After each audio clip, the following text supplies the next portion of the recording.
கவலை கொள்ளாதீர். என் தோழனே, நீ பிரம்மாண்டமாக நினைக்கக்கூடிய இந்த உலக வாழ்வு என்பது ஒரு வீட்டை போன்றது.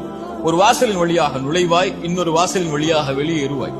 அந்த இடைப்பட்ட நேரத்தில் நீ வாழக்கூடிய, தங்கக்கூடிய அந்த இடம்தான் இந்த உலக வாழ்க்கை.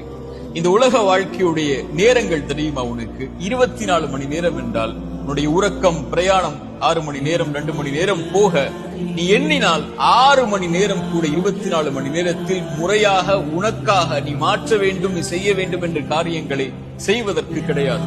60 ஆண்டுகள் வாழ்ந்தால் 20 ஆண்டுகள் தான் முறையாக வாழ்கிறாய். மற்ற நேரங்கள் எல்லாம் உறக்கத்திலும், பிரயாணத்திலும், மற்ற அலுவல்களிலும் சென்றுவிடும். இந்த 20 ஆண்டுகளுடைய வாழ்க்கைக்கு தான் இவ்வளவு கவலைப்பட்டு உன்னை அழித்துக் கொண்டிருக்கிறாய். என் தோழனை, இந்த உலகத்தில் 3 மனிதர்கள் உண்டு. அதில் ஒருவன் நேற்றுள்ளதை நினைத்து நிகழ்காலத்தை அழித்துக் கொண்டிருப்பான். நேற்றில் ஏதாவது சோகம் நடந்திருக்கும், கவலைகள் நடந்திருக்கும், இல்லாமல் இருந்திருக்கும். அதை எண்ணி அதே